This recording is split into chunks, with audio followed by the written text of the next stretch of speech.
दोस्तों, दुनिया में कुछ देश बहुत कमजोर हैं। उन पर जब भी किसी देश का मन करे हमला करके कब्जा कर लेता है। लेकिन दुनिया में कुछ ऐसे भी देश हैं जिन पर हमला करने में बड़े बड़े देशों को सोचना पड़ता है, और फिर भी अगर उन पर कोई हमला कर भी दे तब भी इन देशों से जीतना नामुमकिन ही है। इसकी वजह है इन देशों की ताकतवर आर्मी और इन देशों की ज्योग्राफी। दोस्तों, आज हम आपको दुनिया के कुछ ऐसे देशों के बारे में बताने वाले हैं, लेकिन आपसे रिक्वेस्ट है कि वीडियो को आखिर तक जरूर देखिएगा। आइए जानते हैं दुनिया के कुछ ऐसे देशों के बारे में जिन्हें जीतना लगभग नामुमकिन है। ईरान का पूरा नाम रिपब्लिक ऑफ ईरान है। सऊदी, टर्की और अमेरिका जैसे ताकतवर देश और एकजुट होने के बावजूद ईरान पर वर्ल्ड वॉर 2 के बाद से कोई भी देश हमला नहीं कर सका। ईरान की मिलिट्री में लगभग 5 लाख सैनिक, 1658 टैंक, 137 फाइटर प्लेन्स एक बड़े युद्ध में लड़ने और खुद को दुश्मन से बचाने के लिए काफी है। लेकिन इससे ज्यादा ताकत दूसरे देशों के पास है। लेकिन तब भी इस देश में घुसना इसके पहाड़ी इलाकों की वजह से काफी मुश्किल है। ईरान की गवर्नमेंट के पास बहुत से अंडरग्राउंड मिलिट्री बेसिस का नेटवर्क है, जो ईरान के लगभग हर शहर के 500 मीटर नीचे बना हुआ है। ऑस्ट्रेलिया, दुनिया के सबसे खूबसूरत देशों में से एक ऑस्ट्रेलिया को भी जीतना नामुमकिन है। कैसे, आइए जानते हैं। इसकी वजह है इसकी आर्मी नहीं, बल्कि इसकी ज्योग्राफी। ऑस्ट्रेलिया से जीतना लायक और ताकतवर देश उसके आसपास कोई है ही नहीं। उसके पास है ताकतवर देश चाइना, इंडिया और जापान, जो ऑलरेडी ऑस्ट्रेलिया से हजारों की मीटर दूर पर है। जापान ऑस्ट्रेलिया से 11,000 किलोमीटर की दूरी पर है और बीच में है समुद्र। जो देश ऑस्ट्रेलिया के पास है वो इतने ताकतवर नहीं है कि उसे जीत सकें। इसके अलावा अगर कोई देश ऑस्ट्रेलिया पर हमला कर भी दे तो वो खुद को ही मुसीबत में डाल देगा, क्योंकि ऑस्ट्रेलिया के 98% पॉपुलेशन समुद्र के किनारे बने शहरों में रहती है और बीच का ऑस्ट्रेलिया एकदम खाली पड़ा है, जो कि हजारों मीटर का रेगिस्तान और जंगलों वाला इलाका है। इसमें कहां पर ऑस्ट्रेलियन आर्मी बेस है ये कोई नहीं जानता। वर्ल्ड वॉर 2 के दौरान जापान ने ऑस्ट्रेलिया पर कब्जा करने के लिए हमला भी किया था, लेकिन इन्हीं कुछ रीजन की वजह से जापानियों को अपना इरादा बदलना पड़ा। रशिया, अगर आप जानना चाहते हैं कि रशिया से जीतना कितना कठिन है तो आप अपने वक्त के दुनिया के सबसे ताकतवर लोग यानी नेपोलियन और हिटलर से पूछ सकते हैं। लेकिन इसके लिए आपको टाइम मशीन की जरूरत पड़ेगी। नेपोलियन और हिटलर ने अपनी बेहद ही ताकतवर आर्मी के साथ रशिया पर हमला कर कब्जा करना चाहा था, लेकिन उन्हें वापस लौटना पड़ा। रशिया की सेफ्टी की वजह इसकी जियोग्राफी है, क्योंकि ये दुनिया का सबसे बड़ा देश है।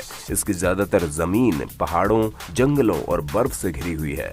वर्ल्ड वॉर 2 के वक्त नाजियों के रशिया पर हमला करने के बाद रशियन आर्मी उनसे लड़ी नहीं बल्कि पीछे हटती गई, क्योंकि वो जानते हैं कि हिटलर की आर्मी उनके इतने बड़े देश को पार करते हुए जीत नहीं पाएगी, बल्कि इनके बहुत से सैनिक ठंड और भूख की वजह से ही मर जाएंगे, और नाजियों को पीछे हटना ही पड़ा। ऐसा ही हुआ। इस वक्त रशिया दुनिया का सबसे दूसरा ताकतवर देश है और दुनिया के सबसे ज्यादा परमाणु हथियार भी रशिया के पास है, इसलिए इसे जीतना लगभग नामुमकिन है। इजराइल एक बहुत छोटा सा अरब देश है और अपने आसपास के सभी देशों से दुश्मनी भी रखता है। फिर भी अभी तक इस पर कोई भी देश कब्जा नहीं कर पाया। इसकी आर्मी में केवल 1,76,000 सैनिक ही हैं, लेकिन इस देश की हर औरत को कम से कम 2 साल और हर आदमी को कम से कम 3 साल आर्मी में रहना ही पड़ता है। इसलिए इस देश के हर नागरिक के पास मिलिट्री ट्रेनिंग होती है। इसके बाद दुनिया के सबसे ताकतवर देश अमेरिका का पूरा सपोर्ट इस देश को है। इसके अलावा इस देश में दुनिया का सबसे advance military defence system develop कर लिया है, यानी ये देश एक सुरक्षा कवच से घिरा हुआ है। इसमें कोई भी मिसाइल एंटर नहीं कर सकती। इंडिया से जीतना भी काफी मुश्किल है। इसकी वजह है इंडिया की ज्योग्राफी और इसकी आर्मी। इंडिया के पड़ोसी देश पाकिस्तान और चाइना कई बार हमला कर चुके हैं, लेकिन वो अपने मकसद में कभी कामयाब नहीं हो सके, क्योंकि इंडियन आर्मी में 14 लाख सैनिक, 1785 fighter plane, 16,000 land army vehicle और बहुत सारे न्यूक्लियर वेपन भी है। अब बात करते हैं ज्योग्राफी की। इंडिया के उत्तर का ज्यादातर हिस्सा हिमालय से घिरा हुआ है। जो कि दुनिया के सबसे ऊंचे पहाड़ हैं। इन खतरनाक पहाड़ों में रहती है इंडियन आर्मी, तो दुश्मन देश के उत्तर से आने के कोई चांस नहीं है। और दक्षिणी इलाके को मिलाकर इंडिया 3 तरफ से समुद्र से घिरा हुआ है, जो 200 से ज्यादा शिप न्यूक्लियर अटैक कर सकने वाली सबमरीन और एयरक्राफ्ट कैरियर वाली नेवी से जीतना लगभग नामुमकिन ही है। यूनाइटेड स्टेट ऑफ अमेरिका दुनिया का सबसे ताकतवर देश, ऊपर से दुनिया का तीसरा सबसे बड़ा देश। इसकी आर्मी में लगभग 14 लाख सैनिक और इनके पास 7000 से ज्यादा न्यूक्लियर वेपन्स। इनमें से 2 का ये एक बार इस्तेमाल कर भी चुका है।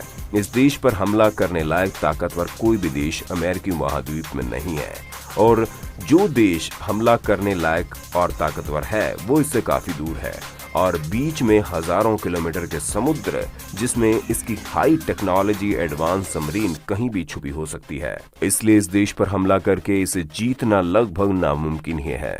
वर्ल्ड वॉर 2 के बाद से ये दुनिया का सबसे ताकतवर देश है। दोस्तों, आपको हमारा वीडियो कैसे लगा कमेंट बॉक्स में बताइए जरा।